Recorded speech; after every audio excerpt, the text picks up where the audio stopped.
ভারতের মুর্শিদাবাদে একটা বাবরি মসজিদ নামে নির্মাণ করার ওনার উদ্যোগ নিয়েছেন।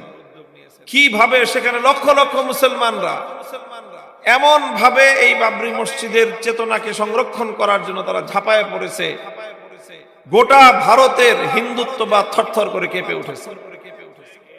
অনেকে নানা রকম কথা বলতেছে যে এটার মাধ্যমে হিন্দুত্ববাদীদেরকে আবার উস্কানি দেওয়া হচ্ছে।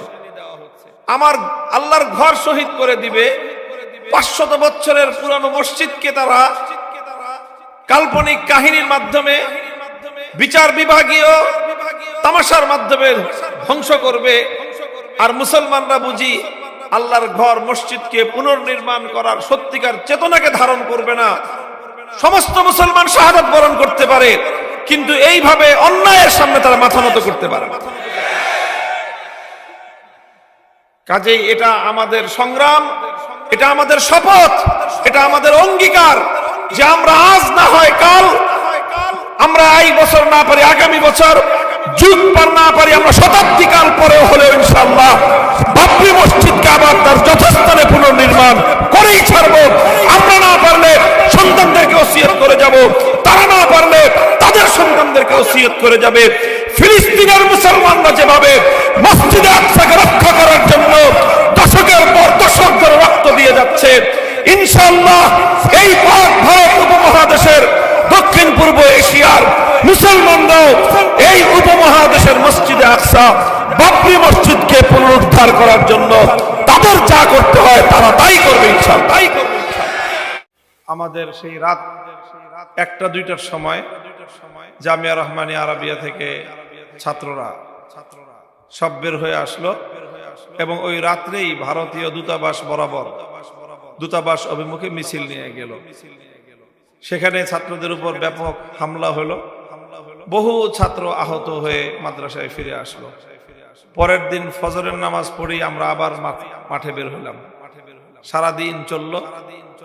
এর কয়েকদিন পরেই শাইখুল হাদিস আল্লামা আজিজুল হক রহমতুল্লাহ আলাইহি বাবরি মসজিদ নির্মাণ করার জন্য ভারতের অযোধ্যা অভিমুখে লং মার্চের ঘোষণা দিলেন যে আমরা বাংলাদেশ থেকে গিয়ে বাবরি মসজিদ আবার পুনর্নির্মাণ করব। এটা একটা আন্দোলন ছিল, একটা জাগরণ ছিল। আলহামদুলিল্লাহ সেই লং মার্চে অংশগ্রহণ করার সুযোগ সৌভাগ্য আমার হয়েছে, ইতিহাসের অংশ আমরা হয়েছি। 1993 সালের জানুয়ারি মাসের 2 তারিখ ঢাকার প্রাণকেন্দ্র বাইতুল মোকাররম মসজিদের দক্ষিণ গেট পল্টন চত্বরে মহা সমাবেশ হলো। সেখান থেকে লক্ষ জনতা রওনা করলাম আমরা অযোধ্যার উদ্দেশ্যে। গাবতলী পর্যন্ত পায়ে হেঁটে যাওয়া হলো। সেখান থেকে গাড়ি ঘোড়ায় করে তারপরে একেবারে 2 দিন পর জানুয়ারির 4 তারিখ আমরা মিলিত হলাম যশোরে গিয়ে। যশোরের কেন্দ্রীয় বাস স্ট্যান্ড যেখানে, ওখানে চোখ যত দূর পর্যন্ত যায় শুধু মানুষ আর মানুষ। সেখান থেকে অযোধ্যার উদ্দেশ্যে পায়ে হেঁটে রওনা করলাম শাইখুল হাদিস আল্লামা আজিজুল হক রহমতুল্লাহ আলাইহির নেতৃত্বে। আন্তর্জাতিক মিডিয়া লিখেছিল সেই দিন 5 থেকে 7 লক্ষ লোক সেই লং মার্চের কাফেলায় শরীক হয়েছে। মুখে ছিল কালিমা, অন্তরে ছিল প্রেরণা, শাহাদাতের তামান্না নিয়ে আল্লাহর ঘর বাবরি মসজিদ আবার পুনর্নির্মাণের জন্য সেই ইমানি কাফেলা যাত্রা করলো। সকাল থেকে সন্ধ্যা পর্যন্ত 16 মাইল পথ এই লক্ষ লক্ষ মানুষ পায়ে হেঁটে গেছে ঝিকরগাছা পর্যন্ত। সেখানে অ্যাটাক হলো, সেখানে গুলি চলল, 2 জন ভাই শাহাদাত বরণ করলেন। বাবরি মসজিদ লং মার্চ ওই জায়গায় গিয়ে সমাপ্ত হলো। লং মার্চ সমাপ্ত হয়েছে, কিন্তু বাবরি মসজিদ প্রতিষ্ঠা করবার যেই চেতনা, যে প্রেরণা, যে উদ্দীপনা, সেটা সেখানে শেষ হয়নি। শাইখুল হাদিস আল্লামা আজিজুল হক রহমতুল্লাহ আলাইহি ঘোষণা দিয়েছিলেন যে আমরা সেই অযোধ্যায় বাবরি মসজিদের জায়গায় সেটাকে পুনরুদ্ধার করে আবার সেখানে বাবরি মসজিদ পুনর্নির্মাণ করবার এই সংগ্রাম এবং এই আন্দোলন আমরা অব্যাহত রাখবো। হযরত শাইখুল হাদিস রহমতুল্লাহ আলাইহি তখন ঘোষণা দিয়েছিলেন যে ঢাকায় আমরা একটা বাবরি মসজিদ কমপ্লেক্স করব। সেই কমপ্লেক্স করার জন্য উনি চেষ্টা করেছিলেন, কিন্তু শেষ পর্যন্ত বিভিন্ন কারণে সেটা বাস্তবায়ন করা সম্ভব হয়নি। হযরত শাইখুল হাদিস আল্লামা আজিজুল হক রহমাতুল্লাহ আলাইহির সেই স্বপ্ন পূরণ এবং এই যে উপমহাদেশ জুড়ে, গোটা ভারতবর্ষ জুড়ে হিন্দুত্ববাদী যে আগ্রাসন, ইসলাম এবং মুসলমানদের বিরুদ্ধে তারা যে ঘৃণ্য আক্রমণ পরিচালনা করেছে, তার প্রতিবাদ অব্যাহত রাখার নিয়তেই আমরা 2019 সালে ঘোষণা করেছি যে আমাদের এই ঢাকার পশ্চিম প্রান্তে কেরানীগঞ্জের কলাতিয়ায় জামিয়াতুত তারবিয়া আল ইসলামিয়ার জন্য নির্মিতব্য এই বিশাল ক্যাম্পাস, প্রায় ইতিমধ্যে 8 একর এরিয়া নিয়ে এই জামিয়া এটার কার্যক্রম হচ্ছে, ক্যাম্পাস গড়ে উঠছে। এখানে যে মসজিদটি নির্মাণ হবে, এই মসজিদটি বাবরি মসজিদের নামে, এবং আমরা চেষ্টা করব যে আধুনিক যুগের স্থাপত্যের নকশার সাথে বাবরি মসজিদের 3 গম্বুজের নকশাকে যে কোনো ভাবে অ্যাকোমোডেশন করে আমরা এমন ভাবে একটা মসজিদ নির্মাণ করব যাতে শুধু একটা মসজিদ নয়, এটা বাবরি মসজিদের চেতনাকে প্রজন্ম থেকে প্রজন্ম পর্যন্ত, আমাদের সন্তানদের পর্যন্ত, পরবর্তী প্রজন্ম পর্যন্ত এই চেতনাকে জাগ্রত রাখবে। এবং এখান থেকে এই শিক্ষা ভারতবর্ষের মুসলমানরা পাবে যে আমাদের এই মসজিদ আবার আমাদেরকে পুনরুদ্ধার করতে হবে। আমরা জানি যেখানে একবার শরঈভাবে ইসলামী শরিয়াতের আলোকে মসজিদ নির্মাণ হয়ে যায়, কিয়ামত পর্যন্ত মসজিদের জায়গায় অন্য কোনো কাজ করা যায়, কারণ সেটা আল্লাহকে সেজদা করার জন্য সেটা চূড়ান্তভাবে নির্ধারিত। মসজিদ যেখানে হয়ে যায় সেখান থেকে আসমান পর্যন্ত, জমিনের উপর হলে সেই জমিনের নিস্তবক পর্যন্ত পুরাটাই আল্লাহর ঘর, মসজিদ হিসেবে সেটা আল্লাহর দরবারে সেটা চূড়ান্ত হয়ে যায়। কিন্তু নির্মমভাবে সেই বাদশাহ বাবরের, যিনি মুঘল সাম্রাজ্যের প্রতিষ্ঠাতা ছিলেন, তার হাতে নির্মিত এই বাবরি মসজিদের, তার নামে বাবরি মসজিদ, সেটা 500 বছর পুরনো, সেটাকে কাল্পনিক এক কাহিনী দাঁড় করায়। কোথায় কার রামের জন্মভূমি, সম্পূর্ণ অবাস্তব, ঐতিহাসিকভাবে সম্পূর্ণ মিথ্যা বানোয়াট একটা তথ্যের ভিত্তিতে মুসলমানদের উপর এবং মুসলমানদের ঘর, আল্লাহর ঘর বাবরি মসজিদকে ধ্বংস করার জন্য গোটা রাষ্ট্রযন্ত্র শেষ পর্যন্ত তাদের আদালতকে ব্যবহার করে তারা সেখানে আল্লাহর ঘর শহীদ করে দিয়ে রাম মন্দির নির্মাণ করেছে। আমরা যখন 2020 সালে এখানে বাবরি মসজিদ নির্মাণ করার ঘোষণা দেই, শাইখুল ইসলাম আল্লামা আহমদ শফি রহমতুল্লাহ আলাইহি এখানে আসার কথা ছিল এর ভিত্তিপ্রস্তর স্থাপন করার জন্য। এই ঘোষণা দেওয়ার সাথে সাথে গোটা বাংলাদেশ জুড়ে তোলপাড় সৃষ্টি হয়ে যায়। তৎকালীন সময়কার সরকার, প্রশাসন, মন্ত্রী, এমপি, গোয়েন্দা সংস্থার লোকজন সবার মাথা খারাপ হয়ে যায়, যেটা কি হইতেছে এখানে। শুধু আমাদের দেশ না, স্বয়ং ভারতে পর্যন্ত এটা নিয়ে তোলপাড় হয় যে আবার নতুন করে 93 সালে একবার মামুনুল হকের আব্বা বাবা শাইখুল হাদিস রহমতুল্লাহ আলাইহি বাবরি মসজিদ নির্মাণ করার জন্য লং মার্চ করেছিলেন, সারা দুনিয়া আলোড়ন হয়েছিল। আবার নতুন করে এখানে কলাতিয়ায় বাবরি মসজিদ হবে, সেটাকে কেন্দ্র করে নতুন আবার কোন সংগ্রাম দানা বেঁধে উঠে, এটা নিয়ে তারা বাংলাদেশ এবং ভারত সরকার সব এটা নিয়ে তারা তোলপাড় হয়ে গেল, ষড়যন্ত্র শুরু করলো। এবং সেই ষড়যন্ত্রই শেষ পর্যন্ত 2021 সালে এসে চরম নির্যাতন আকারে আমাদের উপর চেপে বসলো। আমরা জেল জুলুম সহ্য করেছি, হুলিয়া বহন করেছি, মামলা মুকদ্দমায় জর্জরিত হয়েছি, কিন্তু আল্লাহর মেহেরবানি আমরা আমাদের শপথ এবং আমাদের ইচ্ছা এবং অভিপ্রায় বাস্তবায়নের পথ থেকে এক চুল পরিমাণ সরে দাঁড়াইনি। আলহামদুলিল্লাহ, আল্লাহর মেহেরবানি। আপনাদের সকলের কাছে দোয়া চাই, আল্লাহ যেন আমাদের এই যে চেতনার বাতিঘর প্রতিষ্ঠার যে উদ্যোগ আমরা নিয়েছি, এই উদ্যোগটাকে যেন আল্লাহ পাক সফল কাম করেন। ইনশাআল্লাহ এর মধ্যে আমরা দেখতেছি ভারতের মুর্শিদাবাদে একটা বাবরি মসজিদ নামে নির্মাণ করার ওনার উদ্যোগ নিয়েছেন। কিভাবে সেখানে লক্ষ লক্ষ মুসলমানরা এমন ভাবে এই বাবরি মসজিদের চেতনাকে সংরক্ষণ করার জন্য তারা ঝাঁপায়ে পড়েছে, গোটা ভারতের হিন্দুত্ববাদ থরথর করে কেঁপে উঠেছে। অনেকে নানা রকম কথা বলতেছে যে এটার মাধ্যমে হিন্দুত্ববাদীদেরকে আবার উস্কানি দেওয়া হচ্ছে।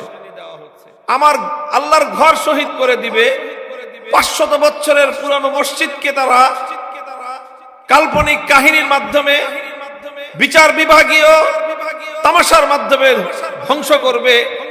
আর মুসলমানরা বুঝি আল্লাহর ঘর মসজিদকে পুনর্নির্মাণ করার সত্যিকার চেতনাকে ধারণ করবে না। সমস্ত মুসলমান শাহাদাত বরণ করতে পারে, কিন্তু এইভাবে অন্যায়ের সামনে তারা মাথা নত করতে পারে না।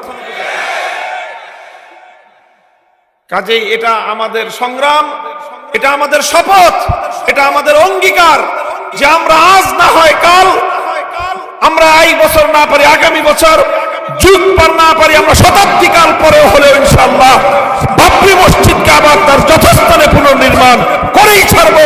আমরা না পারলে সন্তানদেরকে ওসিয়ত করে যাব, তারা না পারলে তাদের সন্তানদেরকে ওসিয়ত করে যাবে। ফিলিস্তিনের মুসলমানরা যেভাবে মসজিদে আকসাকে রক্ষা করার জন্য দশকের পর দশক ধরে রক্ত দিয়ে যাচ্ছে, ইনশাআল্লাহ এই পাক ভারত উপমহাদেশের দক্ষিণ পূর্ব এশিয়ার মুসলমানরাও এই উপমহাদেশের মসজিদে আকসা বাবরি মসজিদকে পুনরুদ্ধার করার জন্য তাদের যা করতে হয় তারা তাই করবে ইনশাআল্লাহ।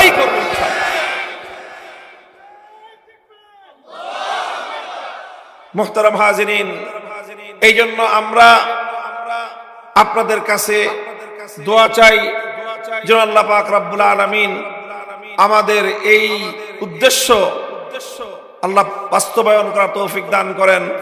এটাকে যেন আল্লাহ পাক তার দ্বীনের জন্য এই উপমহাদেশে ইসলাম এবং মুসলমানদের জাগরণের একটা প্রতীক হিসেবে, মাইল ফলক হিসেবে যেন আল্লাহ পাক কবুল করেন।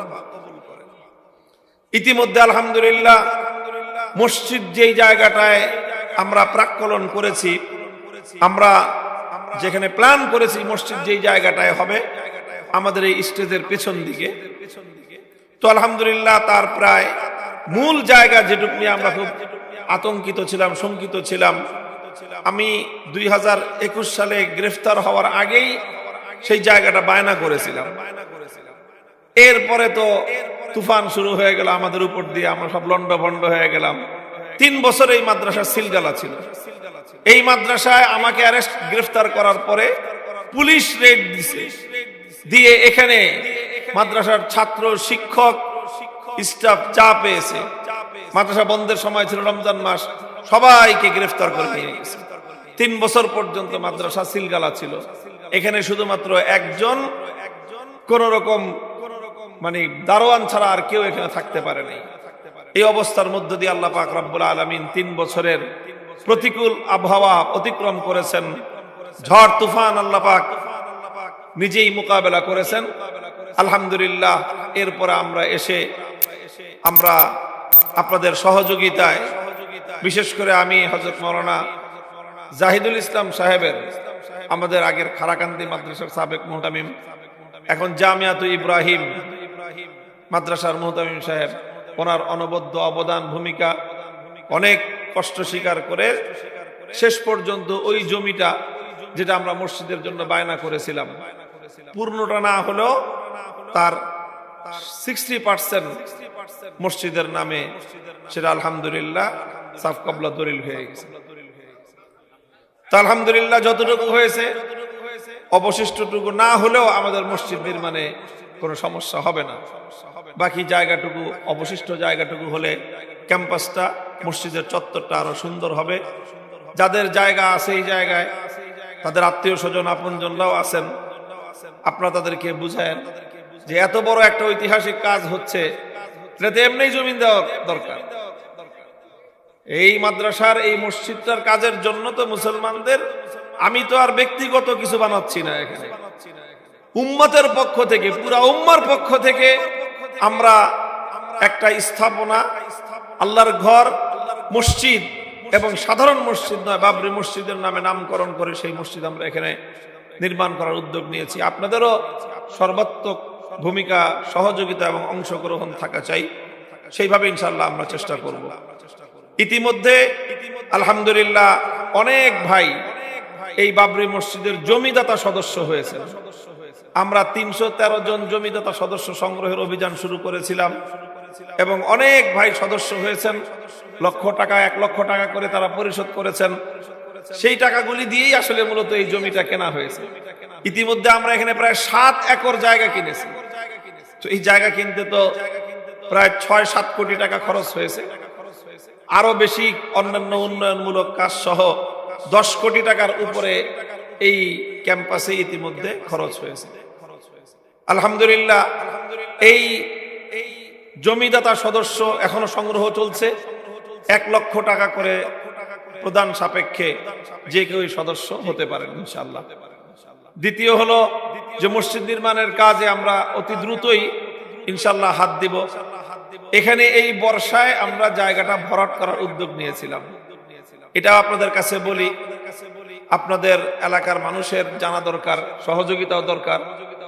এই জায়গাটা ভরাট করার জন্য সরকারিভাবে এই নদীতে যেখানে বালু ভরাট হয়ে গেছে, নদীটা শুকিয়ে গেছে, তো সেখান থেকে কিছুদিন পর পর এমনিতেই সরকারিভাবে নদী ড্রেজিং করা হয়, করতে হয়, নাহলে তো নদী বন্ধ হয়ে যাবে। তো আমরা PIWDA থেকে সরকারের উদ্যোগেই নদী ড্রেজিং করে বালুটা যেন এখানে ভরাট করা হয় সেই রকম সরকারিভাবে সব ব্যবস্থা গ্রহণ করা হয়েছিল। কিন্তু স্থানীয় কিছু মানুষ সহযোগিতা করেন নাই, তারা এটার বিরুদ্ধে আপত্তি জানাইছেন। এই জন্য আমরা নদী থেকে সরকারি অনুমোদন হওয়া সত্ত্বেও মসজিদের জমিটা ভরাট করতে পারিনি। তো আপনাদের কাছ থেকে সহযোগিতা চাই, মসজিদের জমিটা যেন আমরা ভরাট করতে পারি। ভরাটটা শেষ হলেই ইনশাআল্লাহ নির্মাণ কাজ শুরু হবে। এখানে নির্মাণ কাজের জন্য আমরা এক একটা জায়নামাজ পরিমাণ জায়গা নির্মাণের জন্য 50,000 টাকার একটা পূর্ব অনুমান আমরা করেছি প্রাক্কলন। যারা এই ফান্ডে দান করতে চান তারা এই 50,000 টাকা করে দিবেন। দেওয়ার জন্য আপনাকে কোথাও যাইতে হবে না, কোথাও আসতেও হবে না। এখন উন্নত প্রযুক্তির যুগ। এই উন্নত প্রযুক্তির সহায়তায় যে কোনো জায়গা থেকে, পৃথিবীর যে কোনো প্রান্ত থেকে বাবরি মসজিদের জমির ফান্ডে, নির্মাণ ফান্ডে খুব সহজেই আপনারা অর্থ দান করতে পারবেন। এমনকি আপনারা যদি এটা প্রকাশন করতে না চান নাম ঠিকানা, সেটাও সম্ভব। যেটা আমরা বলেছিলাম যে আমরা বাবরি মসজিদ ঢাকা, বাবরি মসজিদ ঢাকা নামে একটা অ্যাকাউন্ট খুলেছি। সেই অ্যাকাউন্ট, ব্যাংকের অ্যাকাউন্টে ডিজিটাল দান বক্স একটা অপশন আছে। সেই ডিজিটাল দান বাক্স খোলা হয়েছে। ডিজিটাল দান বাক্সের অর্থ হলো সেখানে একটা QR কোড আছে। এই কোডটা আমাদের মাদ্রাসার এই আপনাদের মাহফিলের চতুর্পাশে বিভিন্ন বড় বড় ব্যানারের মধ্যে সেই কোডটা আপনার সেখানে স্ক্যানিং করা আছে, ছাপানো আছে। আপনাদের কাছে আমার অনুরোধ যে আপনারা অন্তত ছবিটা তুলে নিয়ে যায়। যে কিটা আছে, এই যে স্ক্যানটা যে আছে, QR কোডটা, এই যে এটার মধ্যে এখানে তো ছোট করে আছে। আপনারা দেখবেন যে মাদ্রাসার চতুর্দিকে এটা আমরা ফেস্টুনের মধ্যে টানায় দিছি, ফেস্টুনের মধ্যে টাঙানো আছে। সেখান থেকে আপনারা এটাকে ছবিটা তুলে নিয়ে যাবেন। সেই ছবিটা তুলে নিয়ে গেলে এটা যে কাউকে আপনি ফরওয়ার্ড করে দিবেন বা যে কারো কাছে আপনি সেই ছবিটা দিয়ে দিবেন। QR কোডটা সে স্ক্যান করলেই এটা, আজকাল মোবাইল ব্যাংকিং এর, সবাই মোবাইল ব্যাংকিং করি আমরা, যে কোনো ব্যাংকের যে অ্যাপস থাকে সেই অ্যাপস থেকে QR কোড স্ক্যান করলে অথবা বিকাশ, নগদ, রকেট এই জাতীয় অ্যাকাউন্ট যাদের আছে সেখানেও QR কোড স্ক্যান করার একটা অপশন থাকে। সেই স্ক্যান করলেই বাবরি মসজিদের অ্যাকাউন্ট সেখানে শো করবে।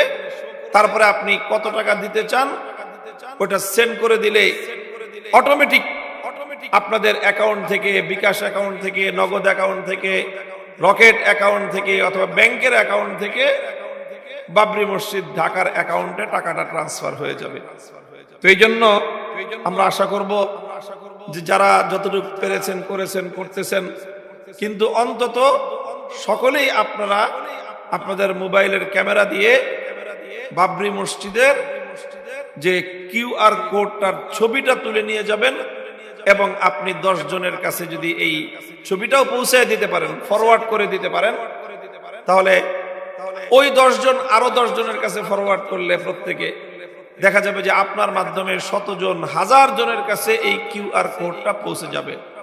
এবং যে এই কিউআর কোডে স্ক্যান করে অল্প টাকা, বেশি টাকা, 1 টাকা, 5 টাকা, 10 টাকা, 100 টাকা, 1000 টাকা, 5000 টাকা, 50,000 টাকা, 1 লক্ষ টাকা, 50 লক্ষ টাকা, 1 কোটি টাকা সব দেওয়া সম্ভব। কোনোটাই কঠিন কিছু না, শুধুমাত্র স্ক্যান করবে আর টাকাটা সেন্ড করে দিবে। ক্ষুদ্র ক্ষুদ্র টাকাও দিতে পারেন। একজন রিক্সাওয়ালা ভাই, একজন শ্রমিক ভাই, একজন বোন গার্মেন্টস শ্রমিক, আপনিও 10 টাকা, 50 টাকা, 100 টাকা দিয়ে এই মহৎ কাজের মধ্যে আপনার অংশগ্রহণ করতে পারেন। ভারতের মুর্শিদাবাদে দেখছেন, মানে কয়েক কিলোমিটার রাস্তা জাম হয়ে গেছে মানুষের ভিড়ে।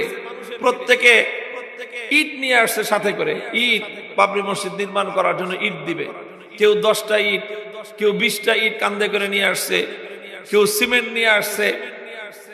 তো এইভাবেই ইনশাল্লাহ আমরাও হয়তো সামনে এই আহ্বান জানাবো।